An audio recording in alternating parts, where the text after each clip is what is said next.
Hello, everybody. Welcome into the NBA Front Office Show. Happy Monday. It's been a relatively busy month of August around the NBA. We'll talk a bit about the Klay Thompson signing, finally landing in Miami, what that's going to mean. We'll talk a bit about DeMar DeRozan landing with the Denver Nuggets. We'll touch upon the Peyton Watson situation as well. What else is to come? Lots of stuff to get into on today's show. Make sure you do hit the subscribe button. Turn on those notifications as well. I'm Trevor Lane. He's Keith Smith. Keith, I am back in the studio.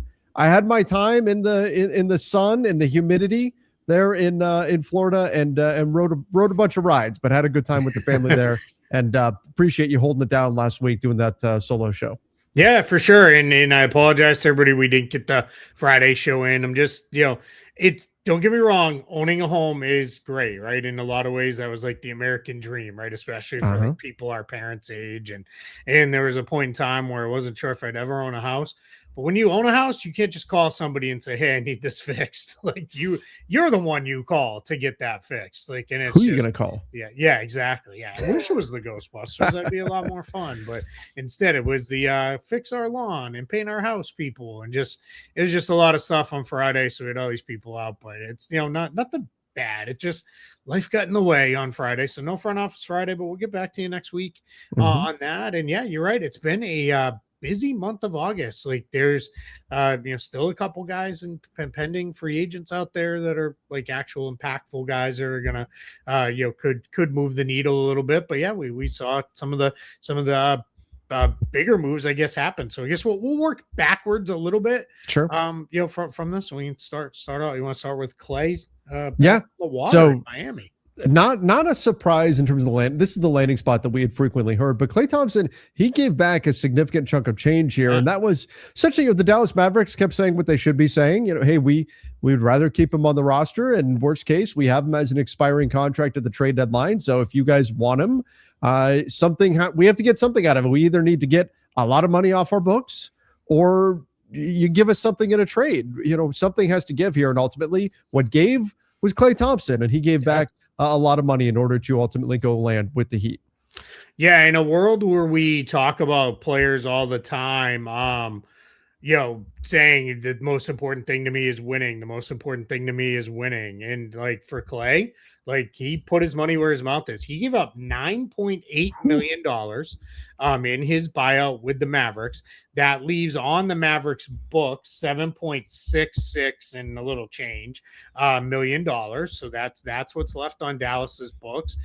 Just to kind of, the Dallas part of this is super simple, so we can close the door on this. They're now at 15 players. We'd wondered, how are they going to cut down? Are they going to be able to bring back Dwight Powell or not? That still part is pending, but they are at down there at 15 players now, so they're into legal compliance with their roster.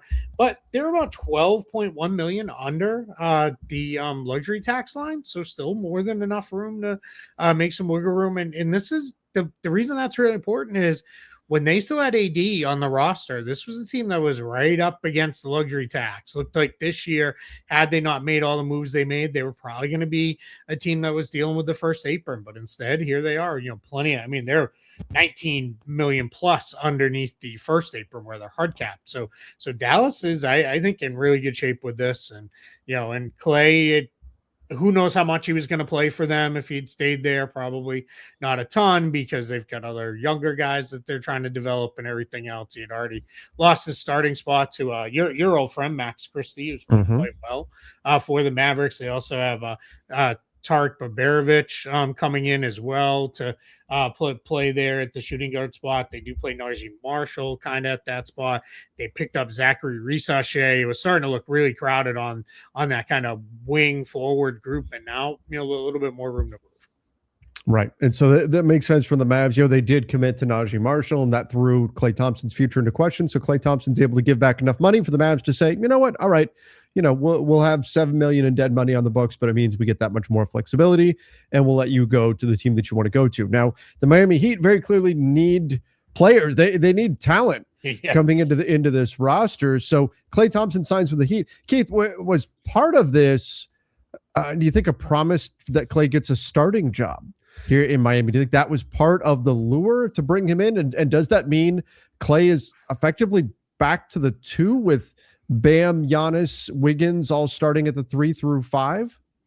Yeah, I think, and that's been rumored out there. There's been some reporting that he was told he would start for them, and my guess is, start or not, he's going to play a ton for Sure. this Miami team. I'll let's assume that's at least how the season begins, is with him in the starting group. So yeah, you got Bam, Giannis, Wiggins, Klay, and Davion Mitchell will be the point guard. Mhm. And I think the big thing Klay brings there is he gives them more shooting. Like, for all the things Klay has not been really since he came back from injury, he can still shoot the ball better than what, 90% of the NBA. And that's probably never going to leave. What will come the impact is, can he get his shot off? And with this Miami team, there's a lot of good passing in that group. There's a lot of guys who can move the ball. And I think what happens with him and Wiggins is probably one who picks up the quicker, better perimeter guy, and then Thompson will get on the other guy. We know Mitchell's an outstanding defender. Bam's a very good defender. His defense has slipped, but some of that might have been the Heat weren't really great. And then Giannis can still have a huge defensive impact kind of when he wants to. But I mean, the big thing that Klay's going to bring them is some big time outside shooting. And that's basically all he is now, is a 3-point shooter. I want to say it was like, out of his shots, it's like 70-80% of them came from 3 last year. So we're in you have the stat sheet up. Yeah, 10.6 field goal attempts per game last season. Of those, 7.6 were 3. So just about 75% of his shots were threes, and he shot at it. That's high volume, right? 7.6 attempts. That's high volume, especially in 21.7 minutes per game. That's pretty impressive to get up that many threes. But to do that obviously has gravity, just getting up that kind of volume of shooting, because opposing teams know if the ball touches your hands behind the arc, you're a very real threat to put that shot up. But he also converted a 38% clip from there. So not quite his heyday 44% from 3 with Golden State. Had a couple of seasons where he touched that number of 40+%. But it wouldn't shock me if on this team, with, like you said, Keith, the passing that they've got, if he does get back to being a low 40s, percentage-wise 3-point shooter on high volume, which he's not the defender that he wants. But that was what really made Klay was his ability not just to be an incredible shooter, obviously, but also what he was able to do defensively. The defensive side has obviously slipped with age, but that 3-point shooting is still there, and he's going to provide high volume, high percentage 3-point shooting to stretch the floor a bit for Miami. Yeah, without a doubt. Klay was never a high volume playmaker either. He was always a shooter scorer. And if you look, before the 2 years missed with injury, his field goal percentage, like his overall field goal percentage, was always pretty strong for a guy who's primarily a jump shooter. If you're up north of 47% or up in that range, that's really, really good. Now, what he's lost offensively is he can't really get to those shots that easy. I mean, Klay is a pretty big guy too. So when you matched him with another guard, he was regularly, if it wasn't the 3-point shot, he'd take a couple of dribbles and just rise and fire over a lot of defenders because they were smaller. That's really what he's lost in his game, because you look, his overall field goal percentage has really dipped as he's become much more of I'm a 3-point shooter, and that's pretty much what I'm going to do. But that's fine. That's what Miami needs. They have more than enough with Giannis and Bam, and then you've got Wiggins, and then coming off the bench, you're going to have Portis and Hardaway and Larson and all that. But yeah, Klay's going to get there. I'm with you. My questions now are defense, because in his heyday with the Warriors, Klay was a 2-guard who often defended the 1s, and that's how they let Steph just kind of float on whoever the worst kind of perimeter player was, just kind of pretend to guard him and hang out, while Klay took the big time matchup. That he doesn't have the foot speed anymore. We've seen I think Basketball Reference lists him as a small forward. He was really more like a 3-4 over the last couple of seasons, really his last probably 4 or 5 seasons, including going back to with the Warriors. So that's going to be the question. But I think him and Wiggins, that's probably pretty interchangeable, and you'll figure that out. And again, this team needed depth and they needed shooting. So we should probably go look at this guy. He's right on it. Right back from vacation. He's ready to roll. So Miami's depth now. It's kind of funny how even Klay Thompson, right? No one's going to make the case that he's an all-star level guy or anything like that anymore. but how just adding one quality player, all of a sudden it all starts to look a lot better, which is pretty cool. So I think now we're in this position with Klay where you've got with him, you're going to have him start coming off the bench now. Bobby Portis, Tim Hardaway Jr., Pelle Larsson, Nikola Jovic, Drew Smith, Simone Fontecchio. Those are like the kind of 6 top guys, I guess, if you will, off the bench for Miami. Hardaway and Portis are awesome. They are both really good reserves to have there. Pelle Larsson, I really like a lot. I think before they signed Klay, he was in line to start. And if anybody's going to maybe take that spot away from Klay, I think it could be Larsson who does it. And then Drew Smith is that. That's probably, I would add one more ball handler, and Jovic is kind of your other backup forward. So what I would be looking for from Miami, which here's the cool thing, Klay he only took $5.6 million in this contract with the Heat, which is down. It's $11.5 million overall, and that's down from the $13 million that it was originally reported as. And that's huge for Miami because him at $5.6 million leaves them with enough room to fill 2 spots, which they have 2 open standard spots, to fill it with players on veteran minimums. I think they'll probably only fill 1 right away. But I think that's huge. And if I was the Heat, I'd be looking for one more quality big man. Well, Nick Richards has been working out in Miami. Yeah, I was going to say, is that Nick Richards? Welcome to Miami. Yeah, I think it might be, especially if Nick Richards. What's probably happening with Nick Richards, my guess is his agent is kind of taking one more tour around the league of like, anybody got more than a minimum, right? Like if anybody's got more than a minimum, let's have that conversation now. Otherwise, he's going to Miami. I don't think they're going to come up with anything more than the minimum. So now he goes to Miami. That's a primetime team. They're going to be visible. If he goes there and plays well, he's a guy who, because he's also young enough that could set himself up to then go like get more than a minimum on his next deal. And then the other guy who's linked to the Heat, old friend Gabe Vincent, who played his very best basketball with Miami. So then, and I think those would be 2 signings that make an awful lot of sense if that's the direction Miami goes. Yeah, I think that would make sense. Bringing back Gabe Vincent and then go with Nick Richards just to round out a little bit of depth on this roster. And then there they go. Obviously, they would prefer to have gotten LeBron James. Didn't wind up working out that way. But I do like the way this Heat roster is coming together. I still have some questions about some of the fit a little bit as far as the perimeter foot speed. I know Andrew Wiggins is going to defend well, and he's going to defend multiple positions, but that's going to be my big question with them. But overall, I think they've got the potential to be a very, very good defensive team, and Klay's outside shooting is going to help a lot. So, Miami, certainly a team that, while there were some questions about how the puzzle pieces were going to come together, they get Nick Richards, they get Gabe Vincent. You add in some of these other guys that they've got coming off the bench. Fontecchio, Drew Smith is a really interesting guy as well. And okay, all right, I kind of see where Miami's got something in the works here where they can be a really tough team. Maybe they wind up being a team making another move or so at the trade deadline, and then who knows what happens come playoff time with Bam and Giannis and these other pieces in place. And we always know too, I say this somewhat facetiously and jokingly, but with a layer of seriousness, Miami's going to manufacture a couple guys too, whether it's out of the G League or something, player development. Myron Gardner gave them a handful of pretty good minutes last year. He's kind of a combo forward type who can do some stuff. They're excited about Ryan Conwell, who was their 2nd round pick. He's another shooter scorer type. Well, now he has one of the absolute best mentors in the league that you could be under with Klay Thompson. And then Trey Donaldson, who's on a 2-way, played at the University of Miami. He's a kind of a combo guard. I think what they're going to do is task him in the G League is, hey, go, work on your point guard skills. Let's really work on that. I wouldn't be surprised if one of those guys emerges. I mean, and Miami is way, way up there on the list of teams that have developed talent through the G League at an extremely high level.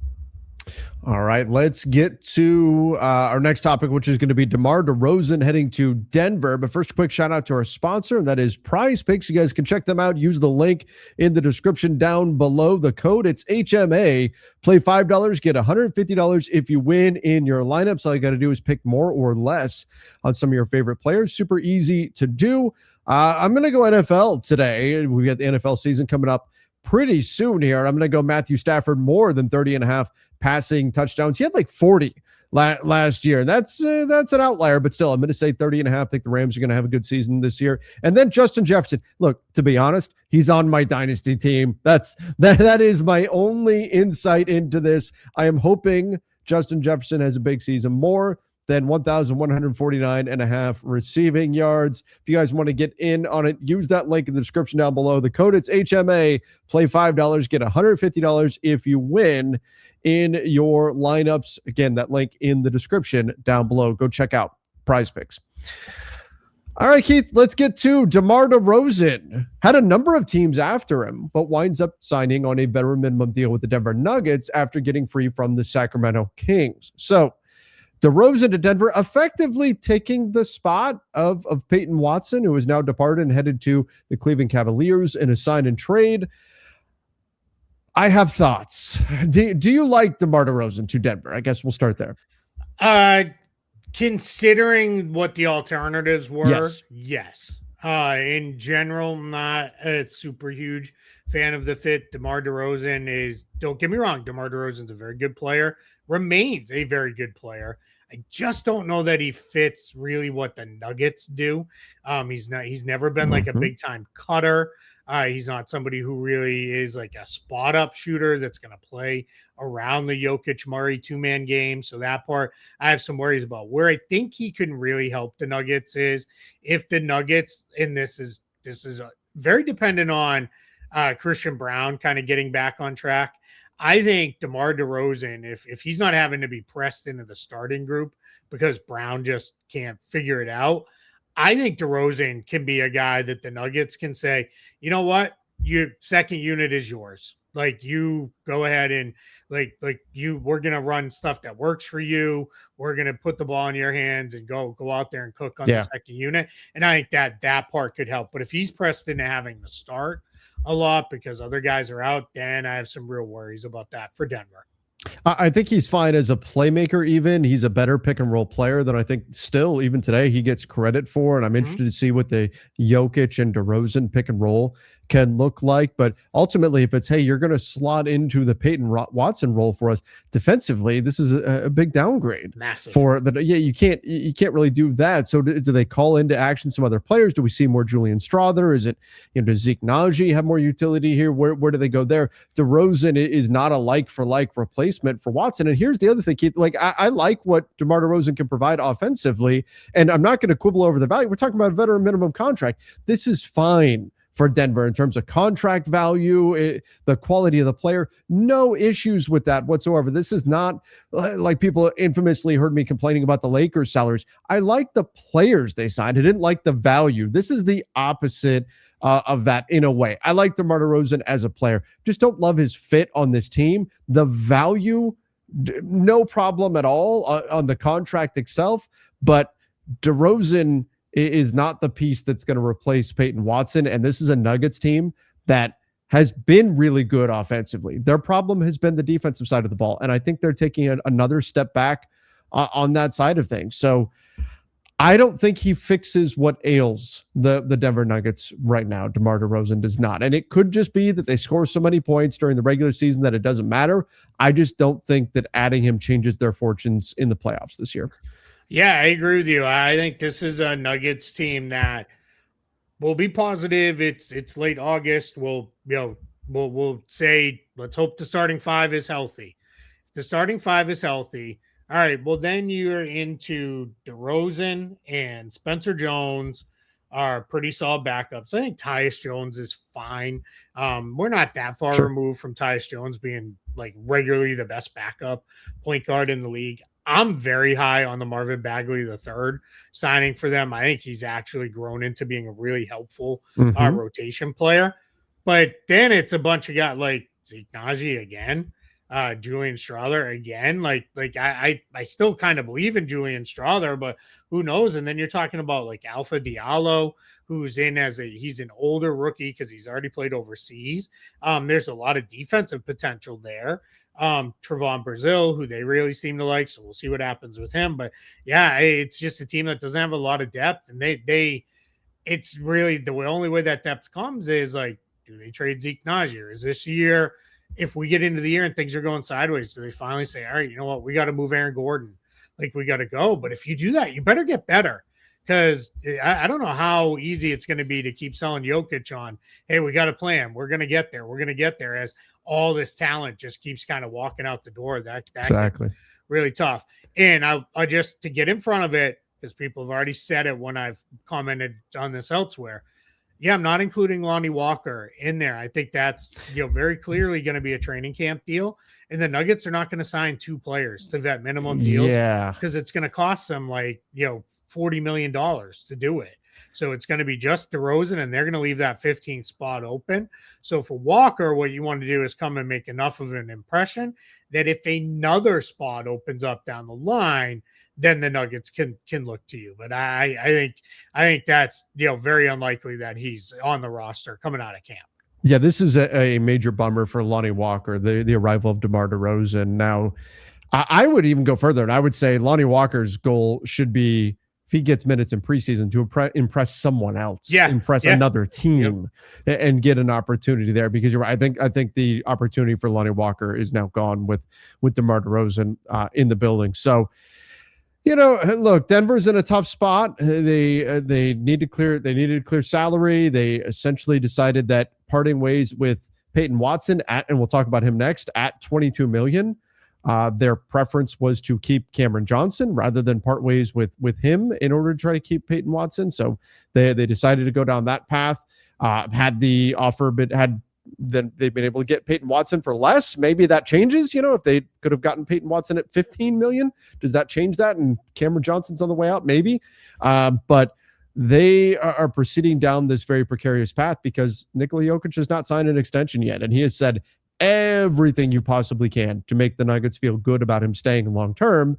But until he puts pen to paper, and that's sounding like it's not happening until next summer, it's going to be a little bit of nervous time. And so if they take a step back, if they deal with injuries and all of that, things could get uncomfortable in Denver with Jokic not signing that extension just yet. So, this is a very talented offensive team. If they stay healthy, if Jokic bounces back and is the full Jokic, I think we got like 90% Jokic down the stretch last year. If he's the full it's not like I'm expecting this team to be like a play-in team or they're still going to be very good.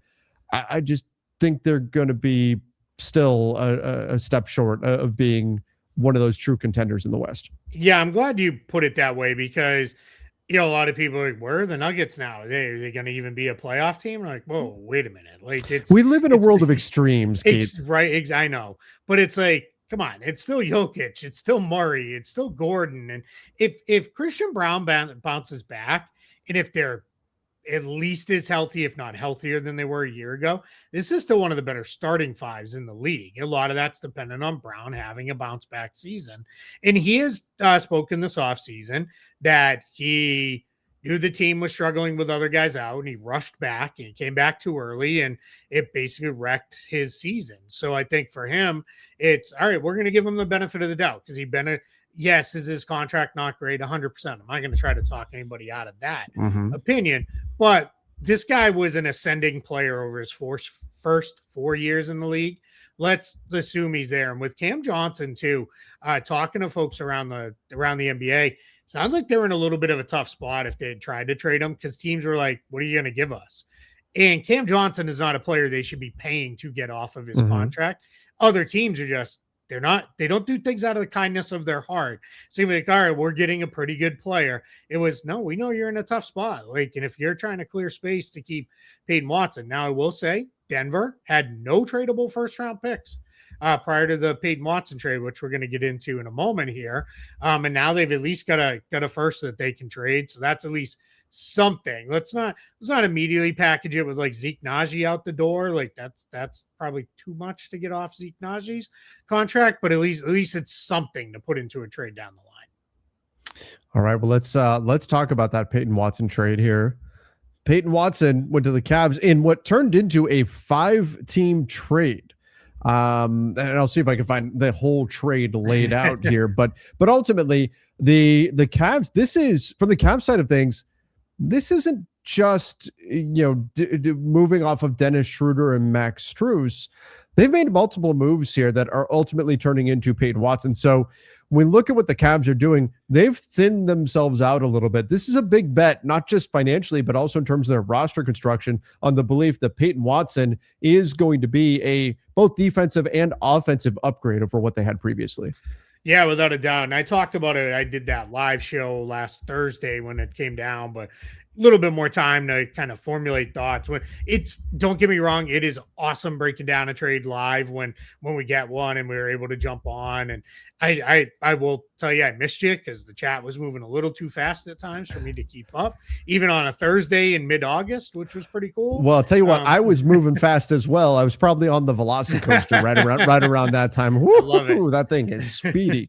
But Peyton Watson, Evan Mobley, Jared Allen, that is a killer defensive front court. Like, I don't think there's a better defensive front court in the league than those three together. Mm-hmm. And now Kenny Atkinson, because Watson can play the four, you can play some mix and match stuff with those guys. Like if you're in a game and it's like, we got to go a little bit smaller, we got to get more shooting on the floor, slide Watson and Mobley up a spot.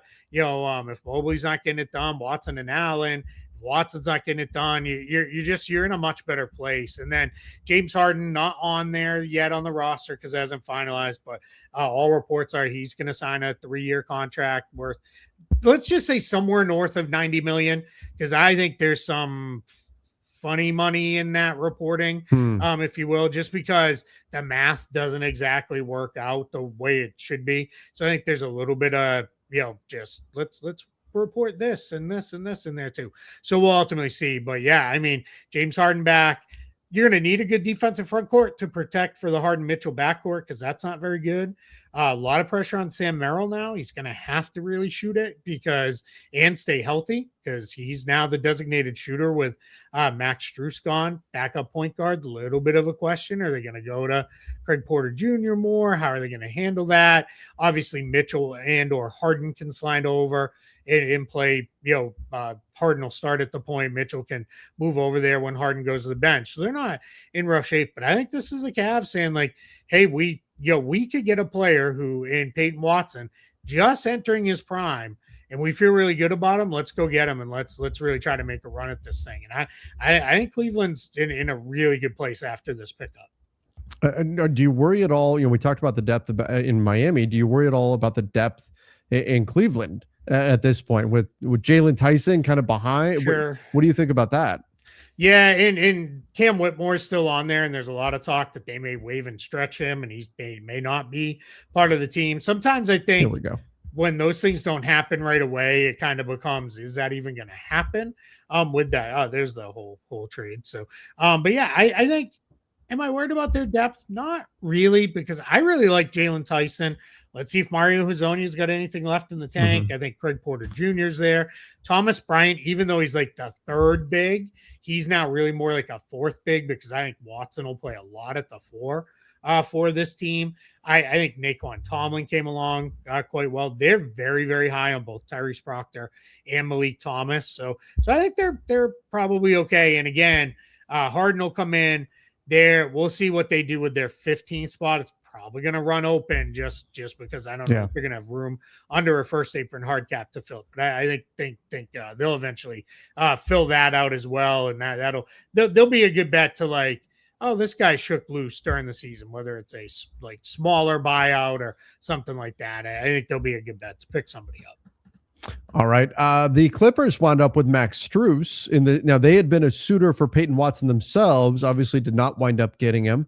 But do you like that they were able to at least swoop in and pick up a wing in Strus and somebody else that can help them there? I like the idea of adding Strus essentially for, hey, we're renting out some of our like space under the luxury tax because they didn't really, all they gave up was draft rights and a second round pick. So sure, why not? Right. It's not the end of the world on that. But I will say with the Clippers now, these are the guys who are ostensibly the twos on the roster. Keaton Wagler, because he's not going to play the one because that's Darius Garland. We get something coming up on him a little later. So then you've got Keaton Wagler, Bradley Beal, Chris Dunn, Max Strus, Jordan Miller, Kobe Sanders, Cam Christie, who's probably ultimately going to get waived here. And then if it's like, all right, well, they'll play Strus at the 3. Well, let's assume the Kawhi trade goes through. You've got Brandon Ingram, Derek Jones Jr., Rui Hachimura is probably going to start at the 4, but can play the 3. Sanders can also play the 3. Baba Miller is like a 3, 4, 5. Who knows what he's going to be? He's just a huge, like, more perimeter based player, especially in offense. So it's just a little bit of a weird move for a team that now just has a lot of dudes under contract. If the Kawhi trade goes through as expected, they're going to be with 17 players signed to standard contracts, non-training camp. So that's like, then something's got to give. So yeah, it's not not the worst thing in the world if you've got the ability to do so and avoid the tax and all those things. But yeah, so I like the idea of picking up Strus. I just don't know how he ever gets on the floor. All right, let's talk a little bit about this. The idea has been out there, and Rich Paul maybe kind of talked about it on a podcast that Peyton Watson he did. I mean, he did. Like, he suggested, the way he made it sound, though, was like, hey, he had to be, protect. I'm trying to remember the exact verbiage, but it was like he had to be protected from himself. And that's like that. There is a thing, right, where players want to play, and sometimes medically a player should not play, and a player still wants to be able to get on the floor. But nonetheless, there's been a little bit of an uproar that Peyton Watson, maybe could have played for Denver in the playoffs and chose not to, in part because he was heading into restricted free agency. Peyton Watson has not received a big deal in the NBA just yet. Got $88 million in this deal, give or take, right, depending on where all the numbers ultimately land. Yeah, it's $88 million. It is. It's going to be 80. Okay, yeah. So where do you ultimately fall on this topic? Like, if a player can play, but maybe they're not quite 100%, and they've got free agency coming, I mean, should that player play? Should they not play? Should they, like, it almost seemed like Peyton Watson, he got it on tape, right? He got the work in on tape to where his value was at a certain level. Playing in the playoffs probably wasn't going to change that. So part of that said, hey, let's play it safe here. If he goes and plays in the playoffs and he tears his hamstring again or something like that, or gets a bad hamstring tear or re-injures it, that could affect his free agent market. So did he do the right thing here? I know a lot of fans, specifically team first fans of the Denver Nuggets, won't be thrilled with what he did, but is this the right decision for Peyton Watson? Here's my feeling. If Peyton Watson was 100%, he should have played.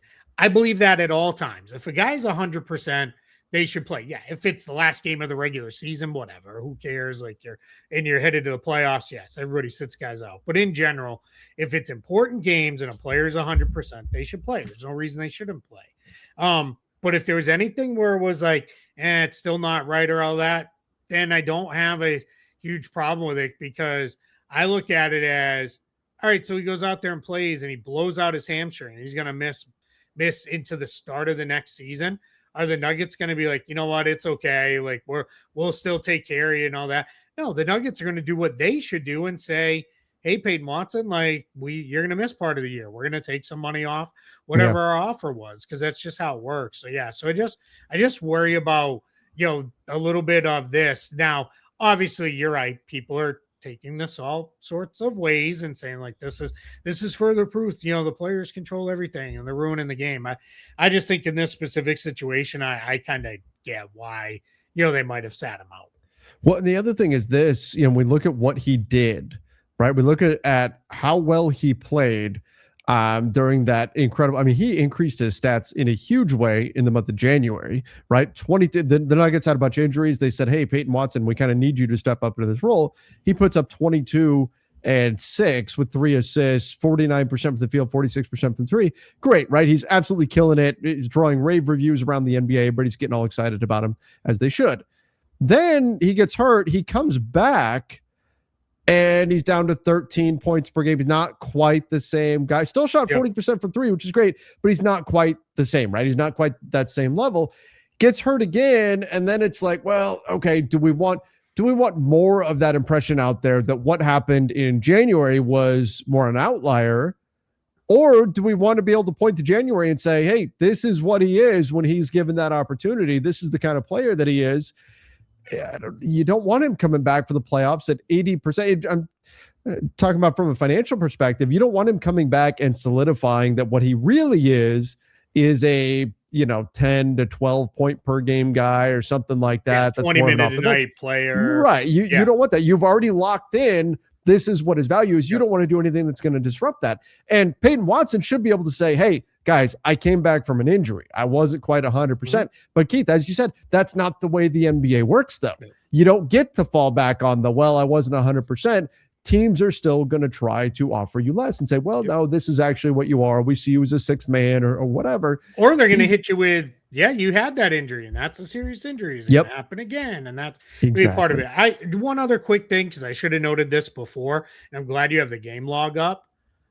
Peyton Watson got hurt like in a game against the Jazz in the beginning of April. It's not like he was out in middle of March like that. He was out then too, then came back, got hurt again in the beginning of April, and that's where it was like, all right, we're only a couple weeks from the playoffs starting and all that stuff. So that starts to become, all right, I can kind of understand this. Right. So I don't know. I've got a lot of people out there that are criticizing Peyton Watson for it and all these sorts of things. And I understand his side of things. I understand wanting players to play. Fans want players to play. If there's a high risk for an injury reoccurring, I get that. But I'll say this here. Here's the other thing, though, Keith. Here's the flip side to this. If you're right now pissed off that Peyton Watson is sat out, then you can't also turn around and get mad at a player that comes back and maybe isn't as efficient as you want.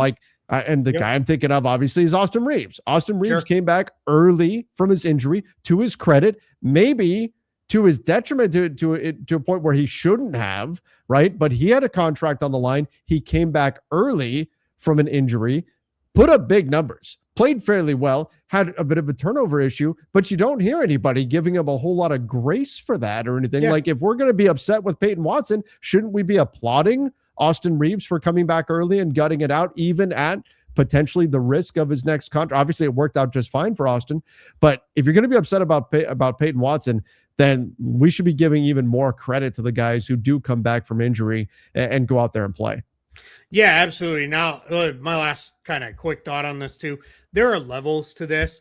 If this was the West Finals with a chance to go to the finals on the line, if they were in the finals, hey, go. I still feel like Tyrese Halliburton, I 100% respect and support his decision when he knew he was on not a great leg and said, hey, we have a chance to win the title. And I mean, the way he was playing to start that game, they might have won the title. They may have won that thing. That would be one of the great what ifs in NBA history. Yep, absolutely. And it's just in a tough spot. I think I just think we're in a place where at some point, whether it's the team protecting the players from themselves or the players' reps protecting the players from themselves, which maybe this was, this is interesting. There.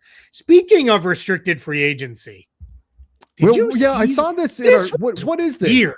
What is this? I didn't see this. Yeah. So the NBA put out on their official communications account, and this is the one that's the public one. I must have missed this. It came just before we started. Recorded like 20 minutes. I will pull it up. Okay, perfect. So, all right. So while you're pulling that up, I'll give the background. A lot of people out there the CBA has killed things and restricted free agency is horrible on players, and this is all awful. And we have talked about how restricted free agency is a hammer. And we've talked about it quite a bit over.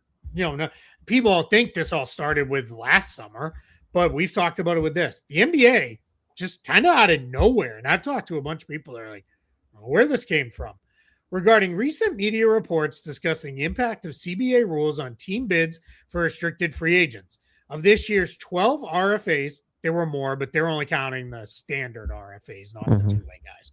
2 changed teams via sign and trade, the most since 2021. 2 signed offer sheets with new teams, tied for the most since 2018. And 6 agreed to multi-year deals with their prior teams. So we'll do some simple math. That's 10 out of 12. It is not unusual at this point in the offseason that a couple of negotiations remain ongoing. Well, it is unusual. We don't usually have Jalen Duren level free agent still out there. If it was only Jonathan Kuminga, which was a very complicated restricted free agency situation a year ago. Totally get it. We've seen that before. We've talked about it with Tristan Thompson was in that spot, once upon a time. If it was only Josh Giddey, there were 4 guys last year. We just had one of the 3 come off the board here within the last few days in Peyton Watson. Jalen Duren was an all NBA level center last year. Not level, was an all NBA center. I can even take level out because he was all NBA, and he's still out there in free agency. And the reporting on this is a little weird. Some of it seems like we're doing some reporting combined with I heard this from this guy kind of reporting. So we're not going to spend a lot of time on it, but it sounds like things aren't great between Jalen Duren and the Pistons. But for the league to come out and make this statement is just weird. This just kind of, like I said, came from out of nowhere. Like this was just a very odd thing. And I'm guessing we're getting some complaints from the union and from the agents around the league. Yeah, I was going to say, why are they doing this now? And actually, the idea that restricted free agency sucks for players. No, it does suck for players. Yeah. Jalen Duren is still sitting out there right now. By design. Like we could say, we could say, hey, if Jalen Duren was a free agent, is he sitting out there right now? No, he's getting signed July 1st. Are you kidding me? He's getting a team is going after him. The problem is restricted free agency is a cudgel that incumbent teams get to use to knock away any other team that has interest in the player. So it's not free agency at all. And yes, some players moved via sign and trade, but those teams had to pay in order to go get those players rather than just sign that player as a free agent. And look, there were some to the point where people mocked the Lakers for overpaying on Walker Kessler. Why'd they have to overpay? Because restricted free agency sucks. That's the bottom line. That's what it is. The problem is it doesn't suck enough for enough of the league for it to become a major point of contention in CBA negotiations. So exactly, that's just it. It's impacting what in this case 12 players. It's a handful of players that really wind up being impacted by it. They've got bigger fish to fry when they're going into CBA negotiations. But why act like restricted free agency is really not something that inhibits player movement? That to me is odd for the NBA to come out with this statement at this time. Yeah, without a doubt. Yeah, just a weird thing, kind of out of nowhere. All right, but anyway, I get why the NBA ultimately would want to try to push back on the idea. I just don't think it's reasonable to try to suggest it, but I get why, like they would want to try to take a little bit of the heat off of restricted free agency, whether that's truly an accurate way to characterize things or not. I have not fleshed this whole idea out yet, so just okay. I'm going to hit you with not steal from Bill Simmons, but a half-baked idea here. Great. I think we should have kind of levels to restricted free agency where the incumbent team can also put out there a form of, but I don't want to call it an offer sheet. Maybe it's a modified qualifying offer or something where if they put out there, hey, like let's use Jalen Duren as an example. Pistons said, we're willing to give you a 25% of the cap max. And Jalen Duren is like, okay, but I want it. Maybe he just wants to leave. He wants to go to another team instead. And if the Pistons are willing to do that, they're probably willing to match, but whatever. Or let's say he's just like, you know what? I would rather sign the smaller qualifying offer and be there. Maybe what should happen then is you get full restricted rights. You can match anything the player signs anywhere else. But if you go, and then maybe we build in layers, and maybe there's a clock on it where, like, if you say, all right, Jalen Duren, we're giving you $20 million a year, which is way under what he should get paid. We're going to give you a $20 million a year offer. Well, you know what? Then that's only good to retain my restricted rights through the end of July. And then in August, I'm an unrestricted free agent. You can up it. If you want to, you can always up and go more. But at that point, maybe that's a way to help kind of fix this timing of it all. Because I think everybody knows restricted free agency is probably not going away because the teams want that control to keep the guys they've drafted and developed. But maybe it's the timing element. Maybe you could have layers to an offer from the original team that then triggers how long they stay a restricted free agent for. Like I said, it's half-baked, So What I'm not fully there. What about, rather than, hey, the only way to really get a restricted free agent is to go negotiate a sign and trade? What if there was some sort of compensatory pick situation that you could put in place? Kind of how you have in other sports. I've thought about that too, where this kind of becomes it's like a version of the franchise tag in a sense, but you can't just apply it to anybody. Then, to be very clear, I don't want franchise tags in the NBA. I think in the NBA the rosters are too small. It would end up a disaster for everybody involved, except for the players who would eventually get a ton of money probably out of it. But yeah, if there's a way to say, you know what, we're going to sign the guy anyway, and if you choose not to match, like, then yeah, we'll give you a pick, and maybe there's like kind of how we already have starter criteria for the qualifying offer level. Maybe there's some level of, hey, if he makes All NBA, there's a like that's automatically a first round pick or whatever that you have to give up. I'd be okay with at least talking through an idea like that. Sure. Okay. Well, anyway, stuff for us to Sure. kick around at some point. Yeah. Let's finish things out here though. Darius Garland, fully recovered from toe issue. That's great to hear. Yeah, big time. Great to hear for a really fun, really exciting player, and certainly going to be a really important. Assuming that Kawhi trade does go through, we'll see. But going to be either way, going to be an important player for the Clippers this year. Yeah, absolutely. I think he, as much as anybody on that roster right now, he is kind of the future of the franchise. You could argue maybe that's Keaton Wagler, but we haven't seen him play in a real game. So I'll run with Darius Garland. But yeah, I think with Darius Garland getting fully healthy, and he talked about too, like multiple times, not this most recent update was just him being like, I'm good and I am ready to go. Let's go. And it's finally behind me. But he's talked about how like people like a toe injury, really. And he's talked about like he couldn't push off. So he had trouble running, but he could not jump. And when you're a 6'2" guard, it's pretty important that you're able to jump. Like that's, just I mean, when you're a basketball player. Yeah, exactly. General, yeah. But especially, like Yao Ming couldn't jump at the end of his career and he was still doing okay. But absolutely. Yeah. Just kind of a fundamental part of athleticism in basketball. So yeah, really cool to hear that he's like fully back and, sounds like he's ready to go. That Clippers team is just, we talked about it a little bit when we talked about Max Strus to the Clippers. What a goofy, weird roster it is. Like there's a lot, they're another one of those teams where it's kind of like that guy. Oh, I like that guy too. I like that guy too. But do I like them all together? I don't know. We'll find out when we see them all together eventually. It's like you shook the tree and you just got all these random different pieces of fruit that fell and put them together. And this is what you got. Wings and guards. Wings and guards. Yeah. Who's still going. Good for Brook Lopez.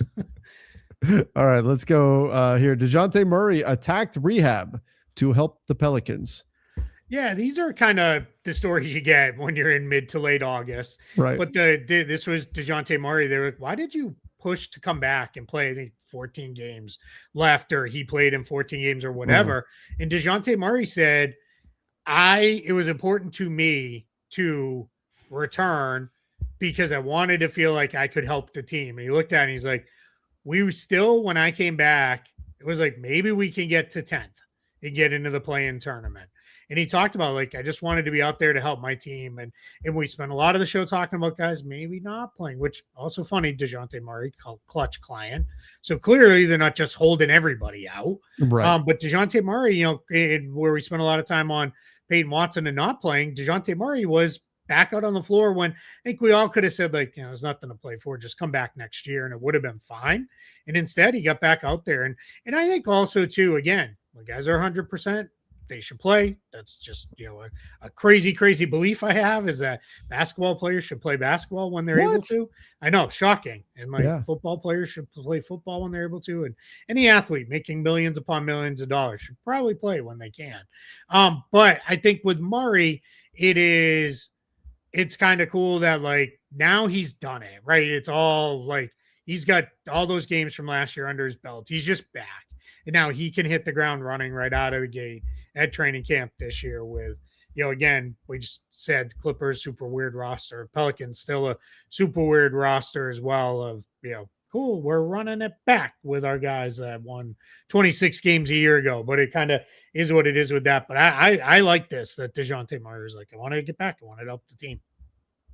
Yeah, I think they're an interesting team to keep an eye on here moving forward as we're looking at, like, kind of like the Clippers, like a lot of guys that you like, but how do they all fit together? We'll see with the Pelicans. I don't like a lot of what they, well, I guess didn't do this summer. At a very, very quiet offseason, the Pelicans did. But DeJounte Murray is a guy that could perhaps rehab some of his value as well by getting back out there on the floor. Still a very good player. I would like to see the Pelicans get a little more aggressive on the trade front and shake this thing up and get more of a sense of what they are, but they seem to think they're a very good team. So we will see if maybe they're right and they prove everybody wrong. And it turns out the Pelicans are very good. We'll see if they can stay healthy or not, but good on DeJounte for saying, I'm going to come back. Meanwhile, you've got teams that are telling players like, maybe you want to go get that taken care of right now and sit out for a little bit. Meanwhile, DeJounte Murray saying, no, I'm coming back right now. And of course, the Pelicans didn't have anything to tank for last season. So he came back and played, and we'll see if he can use that as a confidence boost now heading into next season. Yeah, and I'm excited to watch this come together. And I will say very quickly here, just to close out, it's not a show topic, but we've got FIBA World Cup qualifiers later this week. I'll remind everybody again later in the week. But if you're really jonesing to watch some like NBA level men's hoops, you've got it at the end of the week here, all over the place. We've got them. I think every qualifying group is in action. Team USA's got a couple games. Terry Stotts is coaching Team USA in this round of qualifying. So cool that he's getting back out there and going to lead the team. It's a bunch of G League guys basically that are doing it. I don't know why we couldn't get NBA players to. Yeah, I was going to say, why are there no NBA guys? I don't know. I'm not sure. I guess guys just don't want to do. I mean, we already see they don't really want to do FIBA World Cup the way they do the Olympics. So sure, I guess they certainly don't want to do the qualifiers. But yeah, a lot of cool matchups out there. A lot of NBA guys are going to be active all over the world, and there's kind of games all day long. Best place I know to watch them legally, courtside 1891. You can just Google that. You can pick up a subscription. It's actually fairly affordable. So that's how I'll be watching the games at the end of the week. So I'll be excited to have a little bit of a qualifier basketball back in our lives here to wrap up the month. Little basketball to watch. All right, everybody. We appreciate all of you for joining the show. Don't forget to hit that subscribe button. Till next time. See ya and stay safe.